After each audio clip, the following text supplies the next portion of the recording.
കൂടുതൽ വാർത്തകളും വീഡിയോകളും കാണാൻ ഈ ചാനൽ സബ്സ്ക്രൈബ് ചെയ്യുക. കൂടെ ബെൽ ബട്ടൺ അമർത്തുക. നമസ്കാരം. ഏഷ്യാനെറ്റ് ടിവിയുടെ എപ്പിസോഡിലേക്ക് എല്ലാ മാന്യപ്രേക്ഷകർക്കും ഹൃദയം നിറഞ്ഞ സ്വാഗതം. ഇന്നത്തെ നമ്മുടെ വിഷയം എന്ന് വെച്ച് കഴിഞ്ഞാൽ ഇങ്ങനെയുള്ള കുറച്ച് ഫോട്ടോകളും വിഗ്രഹങ്ങളും ഒന്നും വീട്ടിൽ വെക്കാൻ പാടില്ല. വെച്ച് കഴിഞ്ഞാൽ കുറച്ച് ദോഷങ്ങളാണ്. അപ്പോൾ എന്താണെന്നല്ലേ നമുക്കതിലേക്കൊന്ന് നോക്കാം. മിക്ക വീടുകളിലും ഇന്ന് പൂജാമുറിയുണ്ട്. പൂജാമുറി ഇല്ലെങ്കിൽ വിളക്ക് കത്തിക്കുന്ന ഒരു ഭാഗമെങ്കിലും ഒരു സങ്കല്പിച്ച് ഒരു സ്ഥലത്ത് ഒരു വിളക്ക് കത്തിക്കുന്നുണ്ടാവും, അല്ലെങ്കിൽ അവിടെ എന്തെങ്കിലുമൊക്കെ ഫോട്ടോകളോ ഒക്കെ ഉണ്ടാവും അല്ലേ. അപ്പോൾ അതിൽ കുറച്ച് കാര്യങ്ങൾ ശ്രദ്ധിക്കേണ്ടതായിട്ടുണ്ട്. നേരത്തെ ഒരു വീഡിയോ കുറച്ച് നാൾ മുമ്പ് ഞാൻ ചെയ്തതാണ്. പിന്നെ ആൾക്കാർ സംശയങ്ങളായിട്ട് ചോദിക്കുന്നതുകൊണ്ട് ആ ഫോട്ടോ വെക്കാവോ, ഈ വിഗ്രഹം വെക്കാവോ എന്നൊക്കെ നമ്മുടെ കമൻറ്റ് ബോക്സ് ധാരാളം പേര് ചോദിക്കാറുണ്ട്. അപ്പോൾ അതുകൊണ്ടൊരു വീഡിയോ ആയിട്ട് ചെയ്യാമെന്ന് വിചാരിച്ചതാണ്. അപ്പോൾ നമുക്ക് എന്താണെന്ന് വെച്ച് കഴിഞ്ഞാൽ ഈ വിഗ്രഹങ്ങൾ വെക്കുമ്പോൾ നമുക്ക് കഴിവതും ഈ വിളക്ക് കത്തിക്കുന്നിടത്ത് വിഗ്രഹങ്ങൾ വെക്കാതിരിക്കുക. കാരണം എന്താണെന്ന് വെച്ച് കഴിഞ്ഞാൽ നമ്മൾ ഇന്ന് കാണുന്ന പല ക്ഷേത്രങ്ങളും പണ്ട് ചെറിയ രീതിയിൽ ആചരണം തുടങ്ങിയതാണ്. കാരണം എല്ലാത്തിനും ഒരു ഉയർച്ച അല്ലെങ്കിൽ വളർച്ച ആവശ്യമാണെന്ന് പറയും. അപ്പം നമ്മൾ പണ്ട് ചെറിയ രീതിയിൽ ആചരിച്ചു വന്നതാണ് നമുക്ക് പിന്നീട് വലിയ രീതിയിൽ ക്ഷേത്രമായിട്ടൊക്കെ കെട്ടിക്കൊടുക്കേണ്ടി വന്നത്. നമുക്ക് ഈ ഒരു കായംകുളത്തിന് തെക്കോട്ടുള്ള ഭാഗത്തൊക്കെ നോക്കിയാൽ മിക്ക വീടുകളിലും ക്ഷേത്രങ്ങളെ കാണാൻ സാധിക്കുന്നുണ്ട്. അപ്പോൾ അതൊക്കെ എന്ന് വെച്ച് കഴിഞ്ഞാൽ അവരുടെ വീട്ടിലൊക്കെ ചെറിയ രീതിയിൽ ഫോട്ടോകൾ, ചെറിയ രീതിയിൽ വിഗ്രഹങ്ങളൊക്കെ വെച്ച് ആരാധന തുടങ്ങിയതാണ്. ഇപ്പോൾ ചെറിയ രീതിയിൽ ആരാധന തുടങ്ങും. ഭഗവാനുള്ള വിശ്വാസം, ഭഗവാനുള്ള ഭക്തി, ഭഗവാനുള്ള സ്നേഹം ഇതെല്ലാം വർദ്ധിക്കുമ്പോൾ എല്ലാവരും ചിലപ്പം വീട്ടിൽ പായസം ഉണ്ടാക്കും, ഉണ്ണിയപ്പം ഉണ്ടാക്കും, നിവേദ്യങ്ങളൊക്കെ ഉണ്ടാക്കും, ഭഗവാന് കൊണ്ടുവെക്കും. ഇത് ഭഗവാൻ സ്വീകരിക്കും, സങ്കല്പിക്കും. അവിടെ ഈശ്വര ചൈതന്യം വർദ്ധിക്കും. പിന്നീട് വീട് തന്നെ ചിലപ്പോൾ ക്ഷേത്രമായിട്ട് മാറുക, അല്ലെങ്കിൽ വേറെ ക്ഷേത്രം കെട്ടിക്കൊടുക്കേണ്ട അവസ്ഥകളൊക്കെ ഉണ്ടാവും.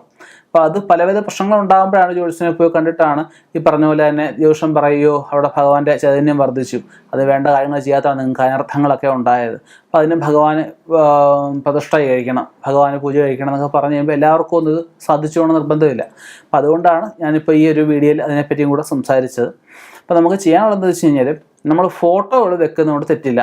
ഈ ചിഹ്നതയുള്ള, അതായത് പൊട്ടിയത്, ചിഹ്നലൊക്കെ സംഭവിച്ചത്, നിറം മങ്ങിയതായിട്ടുള്ള യന്ത്രങ്ങൾ, വിഗ്രഹങ്ങൾ, ഫോട്ടോകൾ, അതുപോലെ ചില ഫോട്ടോയുടെയൊക്കെ സൈഡൊക്കെ പൊട്ടിപ്പോയിട്ടുണ്ടാവും, ചില ഫോട്ടോയുടെ ഗ്ലാസ് പൊട്ടിയിട്ടുണ്ടാവും, ചില യന്ത്രങ്ങൾ ദ്രവിച്ചിട്ടുണ്ടാവും, ചില ഫോട്ടോകൾ ദ്രവിച്ചിട്ടുണ്ടായിരിക്കും. ചിലപ്പോൾ ആ ഭഗവാന്റെ മുഖം മാത്രം നല്ലതായിരിക്കും, ചുറ്റുമുള്ള ഭാഗങ്ങളൊക്കെ ദ്രവിച്ചുകൊണ്ട് നമ്മളത് കളയാൻ മടിച്ചിട്ട് നമ്മൾ ഈ പറഞ്ഞ സൂക്ഷിച്ചു വെച്ചിരിക്കുന്നതാവും. അപ്പം അങ്ങനെ നമുക്ക് ചിഹ്നല സംഭവിച്ചത്, നാശം സംഭവിച്ചത്, അർദ്ധനാശം സംഭവിച്ചത്, തീ പിടിച്ചത്, അതുപോലെ ചെതല് കയറിയത്, ഗ്ലാസ് പൊട്ടിയത്, ഇങ്ങനെയുള്ള ഫോട്ടോകളൊന്നും വെക്കാൻ പാടില്ല. ചില വിഗ്രഹങ്ങൾ നമ്മൾ കാണുമ്പോൾ മിക്ക വിഗ്രഹങ്ങളും വെയിറ്റ് കുറയ്ക്കാൻ വേണ്ടി ഒരു പൊള്ളയായിട്ടാണ് നിർമ്മിക്കുക. അത് ഒരിക്കലും അത് പാടില്ല. കാരണം പൊള്ളയായ വിഗ്രഹങ്ങൾ വെച്ച് കഴിഞ്ഞാൽ നമുക്കുണ്ടാകുന്ന അനുഭവങ്ങളും പൊള്ളയായ അനുഭവങ്ങൾ ഉണ്ടാവും എന്നൊക്കെയാണ് പറയാൻ പറ്റുന്നത്. അതുപോലെ ചില വിഗ്രഹങ്ങൾ നമ്മൾ നോക്കുമ്പോഴത്തേക്കും ഭഗവതിമാരൊക്കെ വിഷമിച്ചുകൊണ്ട് സന്തോഷമില്ലാതെ നിൽക്കുന്ന ഒരു വിഗ്രഹമായിരിക്കും. അതുപോലെ ചില വിഗ്രഹങ്ങളിലൊക്കെ ആയാലും ഈ ഓടക്കൊഴിൽ പൊട്ടിയ കൃഷ്ണൻ്റെ വിഗ്രഹങ്ങളായിരിക്കും. അതുപോലെ ചില ഭഗവാന്മാരുടെയൊക്കെ ഈ ഫ്രണ്ട് വശം എല്ലാം ക്ലിയർ ആയിരിക്കും, പുറവശം എല്ലാം അത്ര ഒരു ക്ലിയർ ആയിട്ട് ഈ ചെയ്യുന്നവരൊക്കെ ചെയ്തുകൊള്ളുന്നില്ല. അപ്പോൾ അതൊക്കെ ഒരു ദോഷമാണ്. കാരണം അതൊക്കെ ഒരു വൈകല്യമാണ്. കാരണം മുമ്പ് വശം നന്നായിട്ടും പുറകുവശം മോശമായിട്ടിരിക്കുന്നത് വൈകല്യഭാവം. വൈകല്യഭാവത്തിലുള്ള ഭഗവാനെ പൂജിക്കുമ്പോൾ നമുക്കും വൈകല്യം ഉണ്ടായിക്കോണമെന്നല്ല, വൈകല്യമുള്ള അനുഭവങ്ങൾ നമുക്ക് ചിലപ്പം ഉണ്ടായിക്കോണമെന്ന് വരും. അതുപോലെ നമ്മൾ ഈ ഫോട്ടോകളൊക്കെ വെക്കുമ്പോഴും വിഗ്രഹങ്ങളൊക്കെ വെക്കുമ്പോഴും കഴിവതും വിഗ്രഹങ്ങൾ നമുക്ക് ഷോക്കേസുകളിൽ വെക്കുന്നതായിരിക്കും ഏറ്റവും കഴിവതും വെക്കുകയാണെങ്കിൽ ഷോക്കേസുകളിലൊക്കെ വെക്കുക. ഈ വിഷുക്കണിക്കൊക്കെ ഭഗവാന്റെ കൃഷ്ണൻ്റെ വിഗ്രഹം മിക്കവരും ഒക്കെ വെക്കാറുണ്ട്. അതൊക്കെ നമുക്ക് ഷോക്കേസ് വെക്കുക. കഴിവതും വിളക്ക് കത്തിക്കുക, ചന്ദരി കത്തിക്കുക, കർപ്പൂരം ഒഴിയുക, ഇങ്ങനെയൊക്കെയുള്ള ആചാരങ്ങൾ ചെയ്യാതിരിക്കുക. ഫോട്ടോകളൊക്കെ വെക്കുമ്പോൾ അതിനൊക്കെ നമുക്ക് ഓരോ പുഷ്പമെങ്കിലും അത് ചാർത്തുകയും വേണം. ഒരു പുഷ്പമൊക്കെ ചാർത്തി കഴിയുമ്പോൾ അതിനൊരു പോസിറ്റിവിറ്റി വർദ്ധിക്കാൻ, അതുപോലെ തന്നെ ഭഗവാനെ സ്തുതിച്ച് നമ്മളൊരു പുഷ്പം വെക്കുമ്പോൾ ഭഗവാൻ കൃപ നമ്മളിലേക്ക് എത്താൻ ഒക്കെയുള്ള സഹായിക്കും.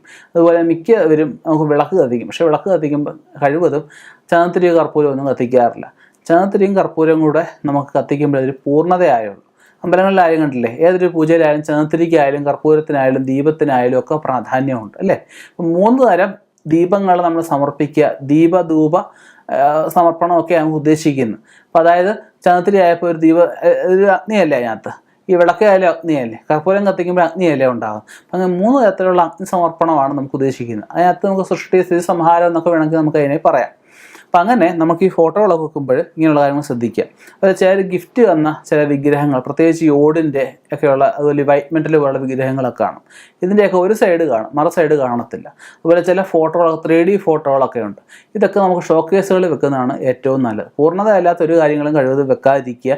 നമുക്ക് അതുപോലെ ഇഷ്ടമുള്ള കാര്യങ്ങളാണെങ്കിൽ ഷോക്കേസുകളിൽ കഴിവതും വെക്കുക. വിളക്ക് കത്തിക്കുന്ന പ്രാർത്ഥനാ സ്ഥാനത്ത് വെക്കാതിരിക്കാൻ നല്ലത്. അതുപോലെ നമുക്ക് ഈ പ്രായമായി മരണപ്പെട്ടു പോയവരുടെയൊക്കെ ഫോട്ടോകൾ കഴിവതും നമുക്ക് വീടിൻ്റെ എവിടെയെങ്കിലും ഹാളിലോ വല്ലതും നമുക്ക് വടക്കേ ഭിത്തിയെ തെക്ക് ദർശനമായിട്ട് തൂക്കാം. അല്ലാതെ നമുക്ക് പടിഞ്ഞാറേ ഭിത്തിയിലോ കിഴക്കേ ഭിത്തിയിലോ തൂക്കാതിരിക്കുക. അതുപോലെ നമുക്ക് കഴിവതും ഫോട്ടോകൾ ഒരു 3-4 ഫോട്ടോകൾ ഉണ്ടെങ്കിൽ നല്ലൊരു ഫോട്ടോ വെച്ചിട്ട് ബാക്കിയുള്ളത് നമുക്ക് എവിടെയെങ്കിലും കൊണ്ട് നിക്ഷേപിക്കുന്നതായിരിക്കും നല്ലത്. പിന്നെ ഈ നല്ല കാര്യങ്ങൾക്ക് പോകുമ്പോൾ ഈ മരണപ്പെട്ടവരെയൊക്കെ സ്മരിച്ചിട്ട് പോയാലും പിതൃപ്രീതി ഉണ്ടാവും എന്നൊക്കെ പറഞ്ഞു കേട്ടിട്ടുണ്ട്. അപ്പോൾ അങ്ങനെ ഉള്ള കാര്യങ്ങൾ ശ്രദ്ധിക്കുക. അപ്പോൾ നമുക്ക് ഈ കളഞ്ഞു കിട്ടിയ വിഗ്രഹങ്ങൾ, കളഞ്ഞു കിട്ടിയ ഫോട്ടോകൾ കഴിവതും സൂക്ഷിക്കാതിരിക്കുക. കളഞ്ഞു കിട്ടിയ ഒന്നും അത്ര നന്നല്ല. നമ്മുടേതല്ലാത്ത സാധനങ്ങളാണ് നമുക്ക് കിട്ടുന്നത് അല്ലേ. നമ്മൾ വില കൊടുത്ത് മേടിക്കുന്നത് മാത്രം നമുക്ക് കൂടുതലും ഗുണകരമായിട്ട് കണ്ടുവരാറുള്ളൂ. അപ്പം നമ്മൾ ഈ കളഞ്ഞു കിട്ടിയ സാധനങ്ങൾ കഴിവതും നമുക്കത് എടുക്കാതിരിക്കുക. എടുക്കുകയാണെങ്കിൽ നമുക്ക് ആർക്കെങ്കിലും ഉപയോഗമുള്ള ആർക്കെങ്കിലും കൊടുക്കുക, അല്ലെങ്കിൽ ആർക്കും ദോഷമില്ലാത്ത എവിടെയെങ്കിലും കൊണ്ടുപോയി നിക്ഷേപിക്കുക. അപ്പോൾ ഇങ്ങനെ നമുക്ക് ഒന്ന് ചിന്തിച്ച് നോക്കിയേ, ഈ ഒരു ഫോട്ടോയായിട്ട് അല്ലെങ്കിൽ വിഗ്രഹമായിട്ട് ബന്ധപ്പെട്ട് ഇത്രയൊക്കെ കാര്യങ്ങളുണ്ട്. അപ്പം ഞാൻ ഈ പറഞ്ഞ കാര്യങ്ങൾ ഫോളോ ചെയ്ത് മുന്നോട്ട് പോവുക. തീർച്ചയായിട്ടും നിങ്ങൾക്ക് അനുഗ്രഹമുള്ള നല്ലൊരു പൂജാമൃതം നിങ്ങൾക്ക് ഉണ്ടാവും. ഞാൻ ഈ പറഞ്ഞ കാര്യങ്ങൾ ഫോളോ ചെയ്താൽ തന്നെ പകുതി ദുരിതങ്ങൾ നിങ്ങൾക്ക് മാറിക്കിട്ടും. ഇനിയും ഇതുപോലെയുള്ള വ്യത്യസ്തമായ വിഷയങ്ങളുമായിട്ട് കണ്ടുമുട്ടാം. നിർത്തുന്നു. നന്ദി, നമസ്കാരം.